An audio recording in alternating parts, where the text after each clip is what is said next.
it's so wonderful to see you again. And I just want to say thank you so much for taking the time to be on the show. So thank you. Thank you, Erica, So for inviting me. Oh, sorry. that's all right. Go That's all ahead. right. Um, yeah, no, for those of you guys listening, I had the privilege of working with Taro last summer at Chautauqua, where he was overseeing our print shop. He was showing in our exhibitions and was just a really wonderful presence to be around, in addition to making fantastic work. So I was thrilled that we could take this time to connect and talk a little bit more about your work, your life, and everything that you're doing. So to start it off, I always just love hearing a bit of a background of the artist. So if you could tell us a little bit about, what really sparked your interest in the arts and your background, that would be great. Thank you, Erica, again for inviting me to this show. And again, my privilege to work with you last summer in Chautauqua Institute. That was such amazing summer to, I don't know, like meet all the artists and work with y'all and other artists and educators as well. My background story. So first of all, my name is Taro Takizawa. He, him, born and raised in Japan, and I think that's kind of like my core foundational like identity. Being a Japanese person, sort of transplanted in the U.S. After finishing high school. I decided to move to the U.S. To pursue my college degree. The reason why was my parents. My mom's American, she's from Michigan, and my dad is Japanese. But me and a couple other siblings, we were adopted to their family because they couldn't have kids, and then they start having kids. So like it's like an interesting, this like international big family because like I had five siblings, two brothers, three sisters, and all the sisters were born or what do you say, like the biological kids of my parents. So it was a unique family growing up. It was pretty chaotic. Um, I had the similar story with other artists. Like I always draw when I was growing up, doodle. My mom told me that I'm the one who kept quiet as far as I had like drawing materials, like whatever in paper. So I hope I was fairly easy, kid to raise. And I think some of the early influences, just being born and raised in Japan, were some of the Japanese aesthetics that sort of like brewed over years, especially when the country was closed during, I would say, 16th, 17th century. So we have our own visual language that's probably apparent in part of our visual culture. You can see in like historical, architecture, fiber arts, armor design, Japanese art, everything that sort of carries over to our contemporary design language. And if you're exposed, like born and raised in Japan, then you sort of inherit that as a Japanese person. So I try to, I guess, like stumble upon this idea once I start looking into who I am, when I was like trying to like figure out my artist statement in undergrad and grad school. So those were a big thing. I read a lot of Japanese comics, like manga. That was a lot of my inspiration when I was drawing as a teenager. So comic books, illustration. Um, Japanese animation also, like that's what we watched growing up. So that was another big influence, I would say. Um, my dad was a hobbyist artist and crafts person, like, or he had a ton of hobby. He played music, he played sports, and he did a lot of watercolors, and he was quite good. Remembering now, and he also kind of like encouraged me and our kids to like do whatever we want, but like I was interested in art, so like I think he showed me like a couple tricks like how to draw a little bit. So that was a little bit of you know, my parents' influence as well. My hometown, we didn't have, I don't think I had any exposure into contemporary art. I don't think we had like a museum that was close by. and being in a big family, like I don't think we did a lot of that kind of like families like sightseeing, tour like tourism kind of stuff. You know, I think they were all my parents were all both busy. They were all both working, so uh, that kind of like work ethic probably is also part of me, my siblings as well, because like seeing our parents like working all day, every day, sort of like gave us an idea like what it's like to kind of like, being an adult and make yourself out there and that kind of stuff. I really love hearing about how you were talking about inheriting a visual language, um, Hmm.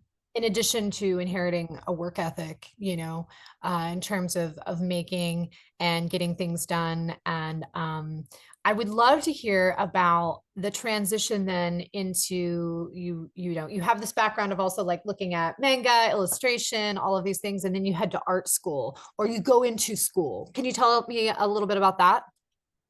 Yeah, so I went to this fairly, I would say like it's a Central Michigan University. It's a state school in the middle of nowhere, Michigan. Um, it's a fairly big school, but in Michigan, there's two giants like Michigan State and University of Michigan. So we have this reputation of probably a party school at some point, or maybe like Michigan people would consider that. But what was great for me was the faculty there, were they were all really great people, committed. Um, and then there's not a ton of distraction because it's like a small college town. So all we did, me and my fellow art studio students, we stayed in the studio all day, all night. And that was a really productive undergrad, I would say. Um, because like we will be working side by side, um, kind of like a little competition. Because like, I see such and such working late in the studio or in the lab, doing stuff. So like I wanna, keep up with these people. So there was always that. I think I was thinking about getting into graphic design BFA at first. And my painting advisor at that moment, he was like, you should take a printmaking class. And I was like, what is printmaking? And he was in his mind, it was like this like old school graphic design um medium, which he's not wrong. And I took it and I remember I really struggled because different it's like different from like drawing and painting, which I was exposed to at that moment. It's like it's not so much of a direct application of materials to a surface. You have to do a lot of different kind of preps in order to get to the finished product. And there's just so much more involved and so much more uncertainty. Now I teach this medium of printmaking, and like I have to tell the students like trust trust the process. And I think that's really, really scary for a lot of my students. And I was kind of like in the same boat when I was learning. Towards the end of the my first semester in print, I made this piece. It was a stone lithography print that sort of like turned out exactly how I wanted it to be. My printing were pretty good in my mind. I don't, if I look back right now and like look at the actual prints, I might point out like this is not great, but that was the moment that I kind of got hooked. I was like, okay, this is great. This is what I want to be doing. It took me essentially a whole semester to figure that out, but that's where I decided to switch to studio art BFA instead of graphic design with a printmaking focus. I love how you're mentioning, you've got to trust the process and it's a bit indirect, I think that was Mm, where I struggled with printmaking myself was like having to like buff a plate, like do stuff with my plates and get it all ready and then move forward. But it sounds like the challenge, like you really rose to that challenge and then found ways to work with it. mm, Um, So you end up going on to your MFA, and I'm curious about like, well, I actually have a couple of questions. First, I also want to say I love this idea of healthy competition in the studio. Yeah. Um, I think it's really wonderful for students. I had a similar experience in my undergrad, and I think it really helped me learn how to lean into my studio practice a little bit more. Also, what was the name of the college that you went to? Because I used to live in Michigan for a while, in Ipsy. So I'm curious which school is yours. Oh, yeah, yeah. Central Michigan University, Okay. CMU, not Carnegie Mellon, the other CMU. They have some really good faculty up there. You're right. Like, yeah, Central Michigan. I don't know if I ever made it up that way. I was down, like in Ipsy, but that's cool. So you have this moment where the process really works for you, and you decide like this is the way I'm going to be working. This is my medium. This is what I want to be doing. Hmm. Talk about how your work shifted from undergrad to graduate school and moving forward with that. Yeah, yeah. So after finishing undergrad, I moved to Chicago. I worked in this like regular office job just to see if I can, you know, not really prove myself, but like make it right out of undergrad and try to like financially support myself. I needed the money. I had student loan. I still have student loan. Uh, Chicago was one of those dream cities. Like if you live in Midwest, you wanted to like live there, move there, live there, work there. And that's what I did. Like out of a whim, I'm like, I'm gonna move to Chicago and just like try to see what's gonna happen. And what was great was I developed professionalism working in a professional environment. I definitely, it was a learning curve, but that really helped me, just becoming a adult, like getting out of this like student mindset and like being an adult. So it was 2 years or so working, and I had this like massive thirst. Like it's part of it working, outside of school is like a reality check, isn't it? Like, do you really want to pursue your art career, or are you gonna be happy not doing it? And I noticed that I need to be in the studio, I need to be making work. So I made connection with my grad school mentor during the National Portfolio Day at SAIC. They host it every year for potential grad students, and I think they do it for undergrads, so potential undergrads too. But I showed up, and the school I went to ended up going to for a master's was Syracuse University, and I was lucky at that particular event. One of the representative for our school was Holly Greenberg, which is my printmaking mentor, one of my printmaking mentor. So we clicked really well. She's this like really amazing, outgoing, full of energy lady artist. And I got a, what do you call, application waiver. So I didn't have to pay for application, which is $75. It's a chunk of money. So I applied with a couple other schools that I was interested in, and I got in to Syracuse. Um, sorry, going back to the original question, the work changed, I think mostly when I got into school, got back into grad program, I quickly realized that I need to be producing work a lot faster. There's midterm critiques, final critiques, there are like these random, exhibition grad shows and that's happening. And I couldn't just like spend forever for like one piece of work. So I quickly revised my production method. I started to like, do less layers, cut corners in a healthy way, so that I could make more work in a short period of time, like during the semester. So I think that was a big shift. I started to simplify some of the images that I'm making. I started to simplify the process. I stuck with something that I knew I could, you know, churn out work a lot faster. The move to Chicago, Mm, I think this is fantastic. This idea of how you decided, okay, I'm going to make this leap. So you made a leap, and you did 2 years of working in an office.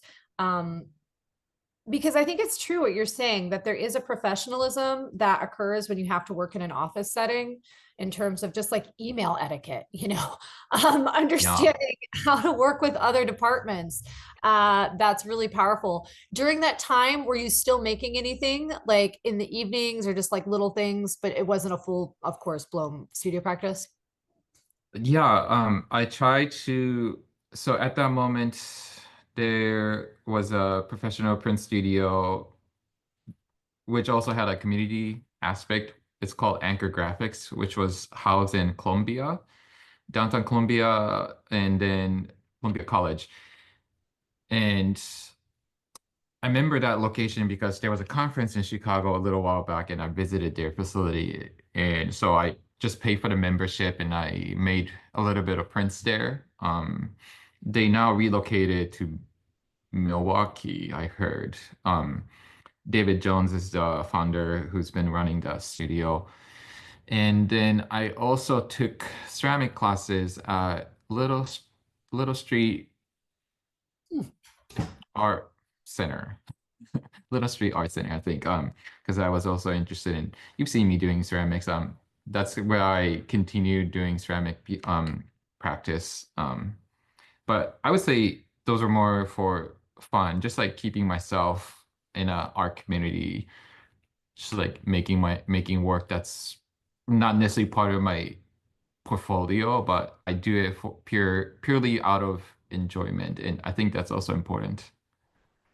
Yeah, when you were working in the clay studio at Chautauqua, it seemed like, you weren't making things for your portfolio, of course, but rather just enjoying the process and also being around the people. I could tell like you enjoyed just being in that space, which was really wonderful. A wonderful reminder. I think Mhm. many times artists can get locked in where it's produce, produce, produce. And I get it. We only have so much time, but also to keep some of that enjoyment in terms of making can be a nice reminder or to do something that's like on the side where Mhm. it's not something you're putting in for a show or something like that. I think that's a really important reminder. So I want to thank you for sharing that.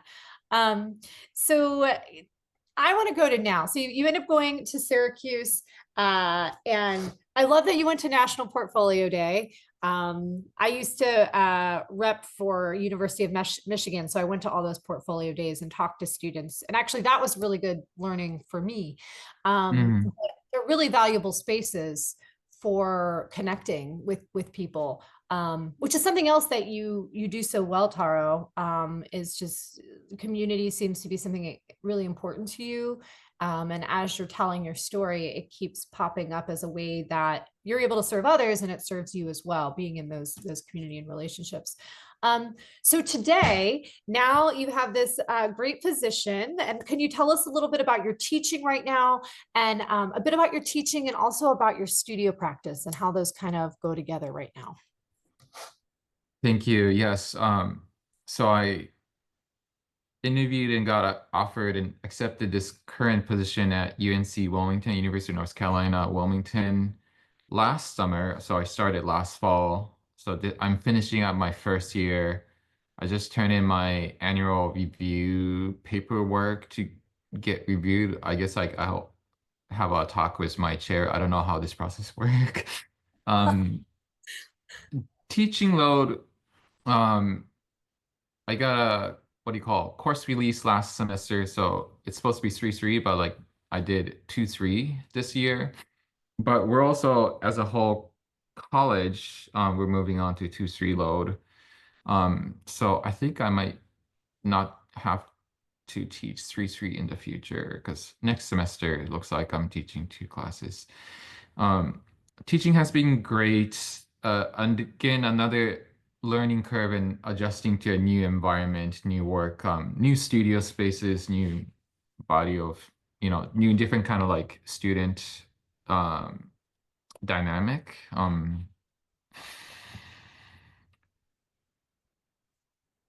Good, yeah, good group of students. I enjoy teaching, especially print classes. I'm teaching a drawing class at this point, this semester as well. Um, which is I love teaching drawing. It's also sometimes it can be challenging because like students come from like all different kind of like major. It's not only for art majors. So there's like a range of, student level, and I'm trying to like cater towards everyone. Um, and just like teaching you really basic drawing concepts and techniques. It's good for me too as an artist because I don't really do observation-based drawing for my practice, but like just keeping that muscle or skill kind of like honed to a decent amount, like it really probably helps my practice in the future. My studio practice has been, I don't know. It's happening. I not as much as I want it to be. I wish I had more time or have more better time management so I can get into the studio, do my own work in the print studio. But also it becomes a little challenging when the student, because I'm sharing the studio space with my students, and if they need to print, I'm out of their way. What's great so far is, as far as I know, they're not early risers, so I'll just get in early in the morning and I'll be out by noon and I don't see anyone. So that has been my pattern working in a print studio. And anything else I want to do, I can do in my office. My office space is not huge, but enough that I have like a little work surface, work table. So I can carve there, I can draw there. And so I can like hide here if I'm not printing, but want to be in the studio. I love that you're like, they're not there before noon.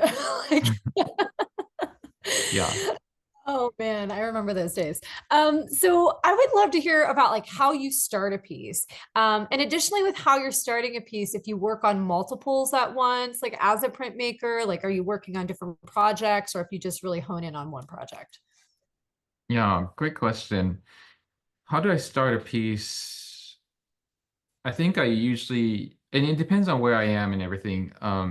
Say if I have this like a good continuous studio practice, then I'll be working on multiple pieces at the same time. These days it'll be like one or two class demo piece and then one of my piece, but usually juggling multiple pieces. One because it's just more efficient, and also I can kind of like entertain myself by doing something different. Um, class demo piece is completely different from my own body of work, or I'll do something more that's gonna take a lot longer, like a longer piece that's gonna take me a couple months or something, versus I'll have like multiple short pieces going on at the same time to kind of like fill in the gaps. Um, I usually have like a decent sketchbook practice. It's more like brainstorming on the surface. I'll doodle. I like to draw with markers rather than graphite. So I do have a lot of these like Sharpie markers, Posca markers, pen, ink markers, drawings, just to kind of like churn out ideas. And something from, thumbnail sketches to like half a page or full page drawings. I also look at my um, photos from my vinyl installations because those are more large scale work that I cannot preserve because those are usually temporary installations. And if I want to preserve some of the designs that I really enjoy doing on those surfaces, then I will turn it into a print partially, or yeah, usually partially. I'll pick up some of the ideas from those installations and turn into my 2D work, like works on paper. I have a quick question about your vinyl Yeah. installations too, which I've loved seeing. I haven't unfortunately seen one in person, but I would love to. Are those like site specific, or do you tend to like create different vinyl patterns and then kind of adjust it to the space? Like I'm curious, like what kind of comes first, like the design, Mhm. or the space? Mhm. Yeah, it is site specific. Um, I've been very fortunate to working with people, organizations, or spaces that allows me to do whatever I want. It's different from, say, like mural artists where they have to work on a design, submit the design, get approval, and like stick to that design. Like I don't necessarily have to work that way as so far. Um, so. it's site specific, so I'll usually get like a measurements of the surface and I'll show up and start putting on vinyl. And these are blank vinyl that comes in rolls. And then once it's wrapped, like all the surface is wrapped with vinyl, then I start cutting into the vinyl surface and just like create patterns. So it's very intuitive. Depending on scale, sometimes I start from the middle, sometimes I'll start from one corner and just like work my way up. And I just let the patterns, I guess, like happen. I'm looking at like really basic formal, you know, composition, balance, repetition, line directions, that kind of stuff. And a lot of people ask me if I have the designs like pre-designed digitally somehow or pre-cut through like a vinyl plotter. And it makes more sense. And I want to work with my hands. So it makes more sense for me to just like go there and start cutting and peeling rather than having everything done. So it's worked on at the site then too, huh? Correct. I Correct. didn't realize that. I didn't realize that. That's really interesting. How, I'm just curious too, typically how long does a project like that take for you working on site there as you're installing it? I've done recent installations, one in Alfred University in last fall and Austin Peay State University outside of Nashville. And they were both 1 week project. I will come in Monday and then I'll be done by Friday, leave Friday or Saturday. And those were both of them were pretty big, especially the one in Alfred was probably one of the bigger one.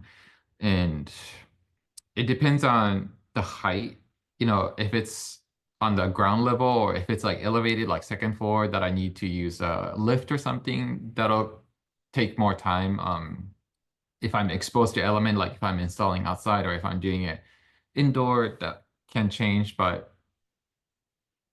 then there's a bunch of other stuff that could affect my timeline, but usually I'll try to get it done within a week. Yeah, it's a kind of like working from morning to evening, sometimes longer, depending on the timeline I have. But I try to get it done in a week.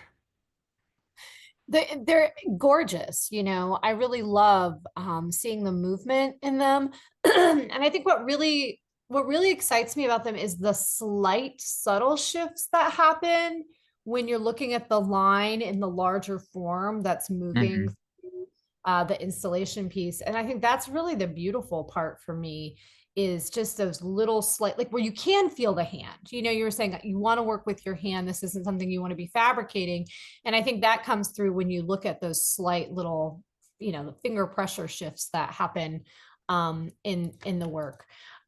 So with your larger installation pieces, it seems like many times, you're working kind of like in this black white kind of world, but then in your other work, color has a major presence in it.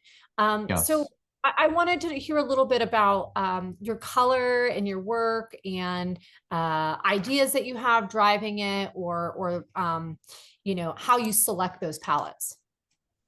Yeah, good question. I think my visual inspirations, so to speak, what I'm looking at is usually the nature that's surrounding us, which can be tricky depending on where you're living or where have I've been living because I've been moving around. But something that's like really consistent has been the colors in the sky. That's I tend to like look at a lot for colors.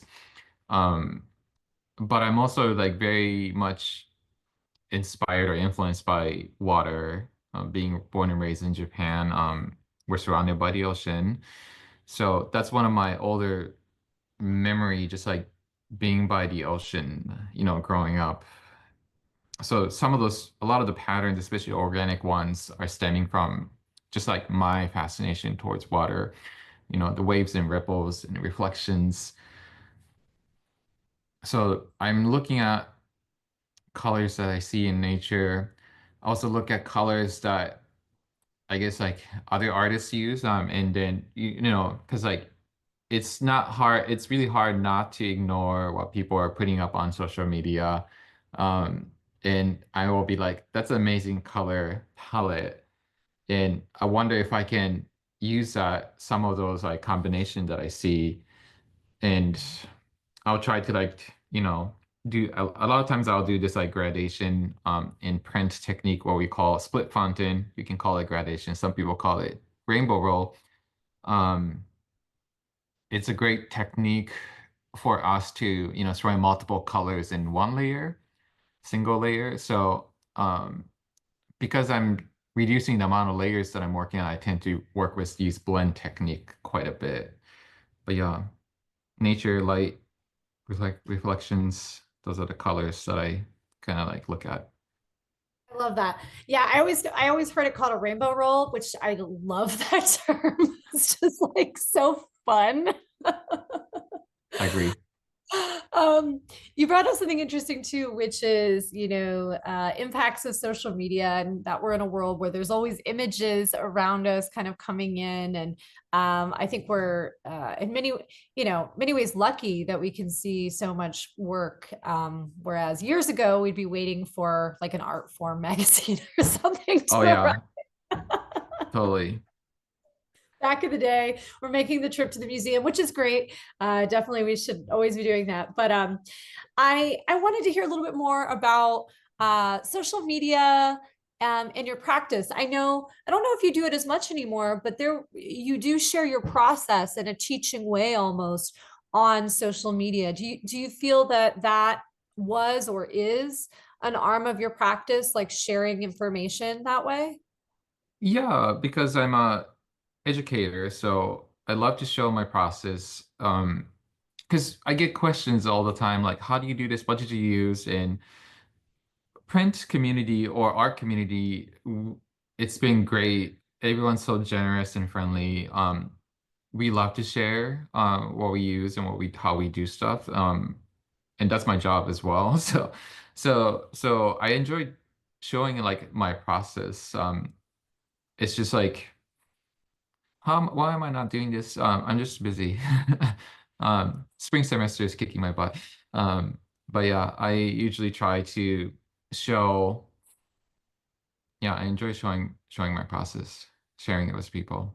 Yeah, I thought that was really wonderful to see how you were sharing how you accomplish something in your work and that it made so much sense. Like, of course, you would end up being a fabulous teacher in various spaces because I think that there's a teaching spirit that some people have where they want to be sharing this information and in dialogue. I don't think every artist has that. Hmm. And that's not a judgment call at all for either side. Sure. I just think it's how it kind of comes across with different people. So I thought that was really interesting how you were utilizing these public spaces online to be able to teach techniques for people who may not have access to a print teacher or in college at that time. So I really really respect that, because I know that it does take time to do that. Like recording and getting camera with how things Hmm. are moving. So in terms of speaking of teaching and utilizing platforms to teach, I also wondered if you have some advice that you've either received along the way or advice that you have given to students that has been helpful that you could share to the artists who are listening right now. Some of them are BFAs or wanting to pursue something, others are older, but some type of some advice that you would like to share that has benefited you. Oh, yeah, yeah, yeah. Some of them has been probably shared in this podcast like many, many times, but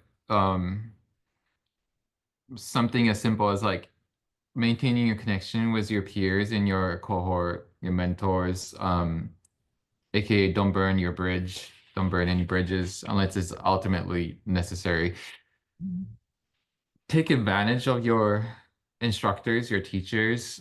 They're there for you. I mean, I'm there in my studio in the classroom for my students.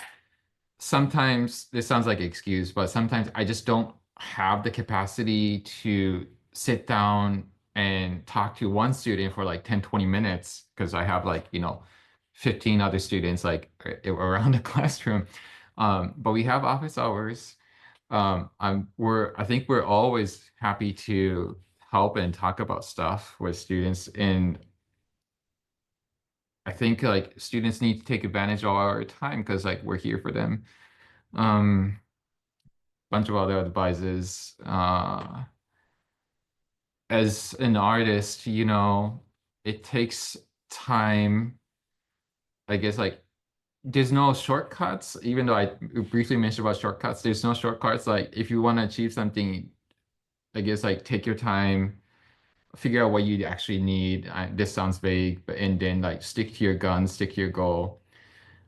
Another thing that I like doing and heard also is like showing up. Showing up is big. Um, Openings, your friends' openings, your own openings, groups, even if it's like a group show, if you can drive there, show up because like there's so many amazing connections and could happen if you are there. If you're not there, nothing's gonna happen. So I like going to some of the openings, even though it could be a little bit of a trek. It's always worthwhile, I would say. Like I this year I went to Atlanta for a group show opening in a gallery, and that was a 5, 6 hour drive, and I stayed overnight. But it was nice because I met some Atlanta artists and I made connection with the gallery people because like I've shown there multiple times. I never had a chance to, show up because I've been in all around the country. And this time I was like, I bet I can drive there because it's close enough. So I just did that and it was nice to make that connection, like show my face and we're all as an artist, we're all kind of awkward. Like I'm not necessarily a super social person. But in that kind of like world, studio residencies, art exhibitions, like these people are similar, same people. Like we have the same language and we're all equally nerdy and equally awkward. Maybe some people look, more polished, but like once we start talking, like we're all like in this like same world. So like that's always a reassuring moment for me. That makes me so happy, like hearing that, because it's true. Like you get into these spaces and everybody's nervous at an opening, right? Like, oh, who am I? It's just like sometimes awkward, but you do it. But then when you start to get into like the nuts and bolts of mediums, like talking about art that you're looking at, I think it's a comfort zone and it is something that we all share and Hmm. that you can't always share outside of those groups, like um because that's not their world or it's not their interest. So I think that's so true, and it's always so fun when that happens because Yeah. people light up. But yeah, community and showing up for others, I think it's huge. And um, you're right. Like there's not a lot of shortcuts in making the work, like you were saying. Like you find out what works for you, like you were talking about earlier, which is smart. Like we want to figure out what works for us. But then we were kind of talking about it before we got on the interview, which is, making takes time, and in many ways it's not as compatible with the tech world that we live in, which has sped up the pace of everything. Like I'm even thinking of like book lists. There used to be so many books you could read in a year, and now there's like these huge book lists of things. And I would love to read all of them, but we just don't have. We're not machines. So pushing yourself into a piece and sticking by what's important to you, like how you're hand making these big installation pieces, is important for us. So, Mhm. Taro, thank you so much for your time. This has just really been a delight to hear more about your work and practice and background. So thank you for being on here. Thank you. It's been a amazing joyride for me to talk to you, Erica, and then share a little bit of my own practice and who I am. Yeah. Yeah. So can you tell us where we can find you online, like website, Instagram, or anything that's coming up? Yes.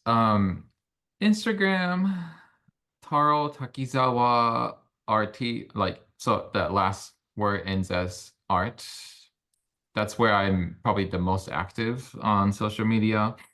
And I have a website on, if you know, cargocollective.com. I have a website there which really needs an update, so don't go there, but you can Google my name and you can find my website pretty easily. What's coming up next? I'm excited for the end of the semester, and we just had our senior exhibition opening last week. This summer, I'm going to a residency at Newport Art Museum in Rhode Island. So that's one thing that I'm really excited about. Just like be out there, meet different people, and work on my own studio practice outside of town. That's always, residencies are always exciting. Oh, congratulations on that. That sounds awesome. A chance to travel, be in community and make more work. It sounds excellent. Well, again, Yes. thank you so much, Taro. It was good to connect, and we will have all that information for listeners to be able to find more of Taro's work, and we'll be sharing it over on Instagram at I Like Your Work Podcast. All right. Thank you. Thank you so much.